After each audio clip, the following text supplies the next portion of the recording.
कि शिव नहीं तो कोई नहीं। क्या उमा के जैसा है कि वर हूं शंभु नहीं तो रहूं कुंवारी, वरण होगा तो सिर्फ शिव का नहीं तो किसी का नहीं होगा। क्या ऐसी भक्ति है?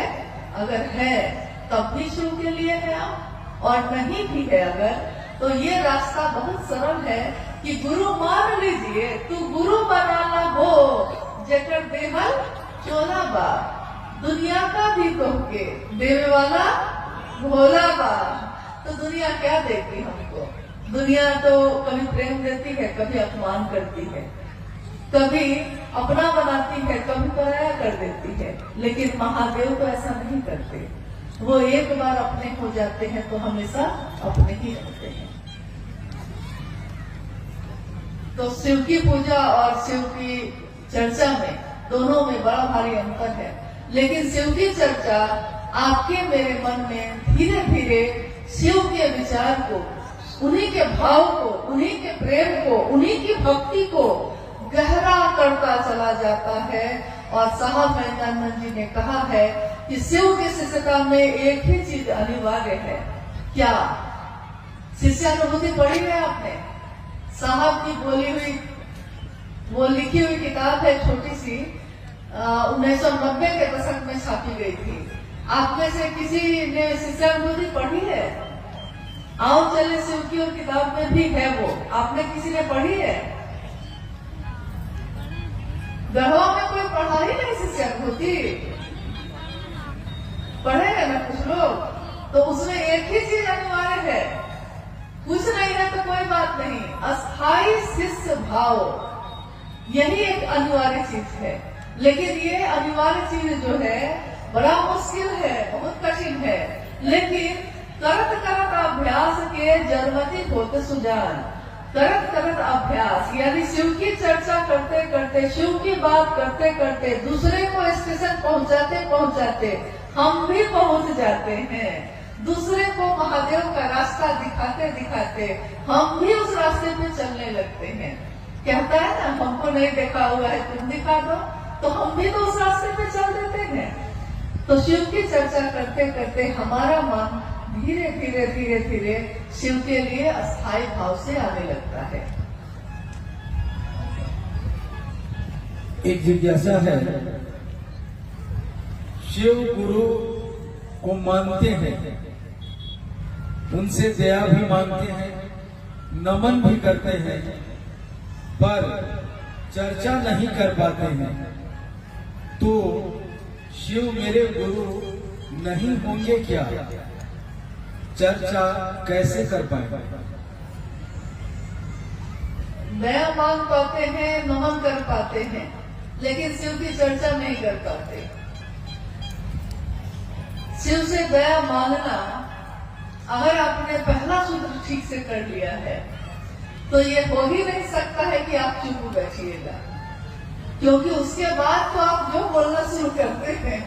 जो लोग मूक थे, मौन थे, अपने घरों में बंद थे, उन लोगों ने जब शिव को गुरु बनाया तो ऐसा बोलना शुरू किया कि सामने वाला जब मिलता है तो घबरा जाता है, कहता है पहले ही कि हाँ हाँ हो गया, अब इससे ज्यादा मत बोलिए, हम मानने को तैयार हैं, शिव मेरे गुरु हैं।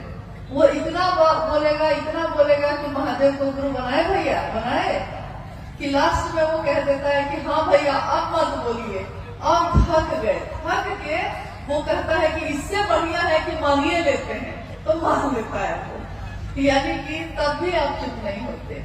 शिव का ध्यान, शिव का भाव दिल में थोड़ा जागे, दिल में थोड़ा जागेगा तो मुंह से तो अपने आप ही निकलता है। ये शास्त्र से बोली हुई बात है, ये शिव गुरु का मंच है। बोलिए, आपने कभी किसी को, विद्वान, बड़े बड़े विद्वान को आके यहाँ बोलते सुना है? कभी नहीं सुना होगा। हमारे गुरुवान नहीं बोलते हैं, वही भजन गाते हैं, वही चर्चा करते हैं, वही संचालन करते हैं। यानी शिव शिष्यों की ये दुनिया, हाय रे ये दुनिया, हरिंदर की दुनिया, एक हरिंदर निहाल सारी दुनिया। कैसी दुनिया उन्होंने बनाई है, जिसमें कोई शास्त्र नहीं पढ़ा हमने, कोई किताबें नहीं पढ़ी हैं, कितने लोग तो अनपढ़ हैं, दुनिया जिसको कहती है गंवार वो भी है, लेकिन जब महादेव की बात करना शुरू करते हैं तो लोग ठहर के सुनते हैं कि कौन बोल रहा है ये भैया, ये कहाँ से सीखा आपने, वो कहता है, पूछता है। और भैया या दीदी कहती हैं कि भाई ये तो भैया साहब महेंद्र जी का बात है जो हम कह रहे थे। तो उसने कहा कि क्या एक एक लाइन उन्होंने कही है? तो नहीं, उन्होंने सिर्फ इतना ही कहा था कि महादेव को अपना गुरु बनाना, लेकिन जब अपना बना लिए है ना तो हृदय में भाव अपने आप ही जगता है और मुंह से आवाज भी, शब्द भी, वाक्य भी अपने आप ही निकलने लगते हैं। यानी कि महादेव का ध्यान थोड़ा सा हो जाए, थोड़ा सा भाव हृदय में जग जाए तो चर्चा तो आप खुद ही करने लगते हैं, फिर आप रुकिएगा ही नहीं। इसलिए महादेव से दया जो आप कह रही हैं कि हम मांगते हैं, उसको सचमुच में मांगिए। इसके लिए मांगिए कि महादेव आपका काम मुझसे हो सके, इसके लिए मांगिए। बाकी तो उनकी दया से ही सब कुछ हो जाता है। आप खुद सोचिए, साहब के जीवन में अभी आपने थोड़ी देर पहले सुना, शिव की शिष्यता की पृष्ठभूमि, व्याप्ति, प्रयोजन, यानी साहब के जीवन की घटनाओं के बारे में आपने सुना। साहब के जीवन में 1974 में उन्होंने शिव को गुरु माना, 1975 में नमः शिवाय मंत्र आया, 1986 में आकाशवाणी हुई थी जिसमें आवाज आई कि तुम जो करते हो दूसरे को करने को नहीं कहते। और उसके बाद, इस घटना के बाद से साहब दूसरों से भी कहने लगे। हालांकि 1982 से उन्होंने शिव की बात शुरू कर दी थी, लेकिन 1986 के बाद से ये बात बहुत रफ्तार से होने लगी। लेकिन पहला सूत्र क्या है? क्योंकि कहा जाता है कि गुरु का आदेश शिष्य के जीवन का आधार होता है, तो इस तरीके से तो आकाशवाणी जो हुई थी, गुरु का आदेश तो वही था, पहला सूत्र तो वही होना चाहिए था। लेकिन पहला सूत्र क्या हुआ? शिव से दया मांगना। यानी शिव से दया मांगना। साहब ने कहा कि मैंने अपने जीवन की घटनाओं से ये समझा है कि ये नमः शिवाय का आना और जाना ये भी शिव की दया है। ये आकाशवाणी का मुझको प्रेरित करना महादेव के काम को करने का, ये भी महादेव की दया है। मेरे मन में इस श्लोक का गूंजना कि गुरु र ब्रह्मा, गुरु र विष्णु, गुरु र देवो महेश्वर, गुरु साक्षात पर ब्रह्म तस्मै श्री गुरुवे नमः। और मेरे मन में गुरु भगवान होते हैं तो भगवान गुरु क्यों नहीं है, भगवान को ही गुरु मान लिया। ये प्रेरणा मेरे मन में भरने वाले शिव की दया है। उस प्रेरणा के बाद मैंने शिव को गुरु मानने के बाद अपनी पत्नी से कहा, उसके बाद दुनिया के लोगों से कहा, नमः शिवाय आया, आकाशवाणी आई, दुनिया में लोग, कुछ लोग 12 लोग 13 लोग पहले शिव के शिष्य बने, फिर उसके बाद सैकड़ों लोग बने, हजारों बने, लाखों बने। आज शिव शिष्यों की संख्या करोड़ों में है। यहाँ तक कि लोग कहते हैं कि गणना हो सकती है क्या? तो हम लोग कहते हैं कि यह संभव है। क्यों? क्योंकि जैसे ही गणना शुरू करिएगा, इधर से शुरू कीजिएगा कि तब तक तो दूसरा लॉट जारी है। मतलब अभी 5 आदमी का किया है तो 10 आदमी तो और घोषणा होकर रेडी है। कितनी की गणना करिएगा, कितनी की गिनती करिएगा? तो देखिए, गणना नहीं हो सकती, इतने शिव के शिष्य हैं। किसके कारण हुआ? तो पहले सूत्र में साहब ने कहा कि शिव की दया के बिना यहाँ कुछ भी नहीं हो सकता, यहाँ करने जैसा कुछ भी नहीं है, मात्र महादेव की दया ही करने लायक है। देखिए, अभी हम लोग आए तो धूप थी इतनी तेज, महादेव के भाव में हम भी हैं, महादेव के भाव में आप भी हैं। क्या मौसम नहीं बदल गया? कब हवा ठंडी हुई आपको पता भी नहीं चला, आपका ध्यान भी नहीं गया। इससे पहले बहुत गर्मी थी।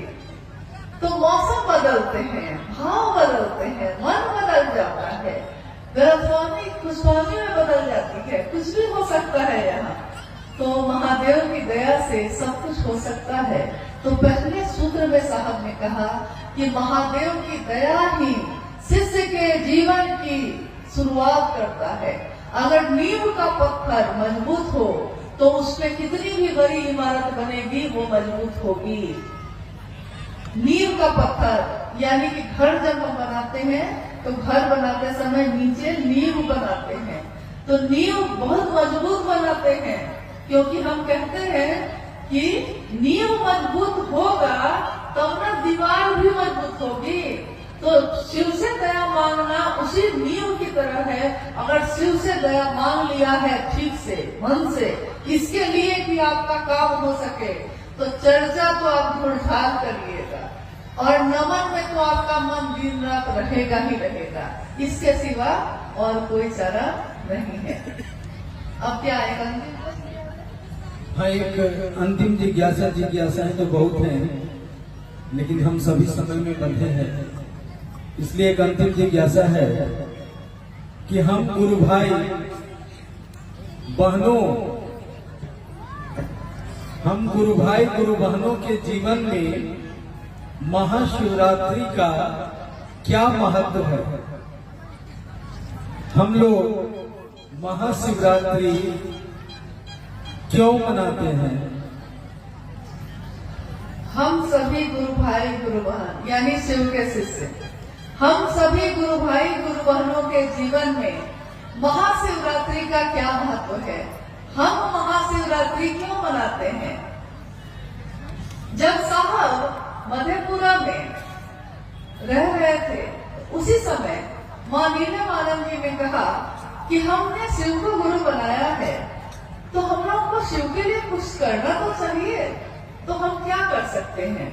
और कमरे में कुछ लोगों के साथ शिव चर्चा शुरू हो चुकी थी, तो साहब ने कहा कि भाई क्या किया जाए बताओ। मां नीलम ने कहा कि शिवरात्रि का आगमन हो रहा है, क्यों नहीं हम सभी जो कुछ गुरु भाई गुरु बहन हैं, हम मिलकर शिवरात्रि का आयोजन करें। तो साहब ने कहा कि ठीक है, किया जाए।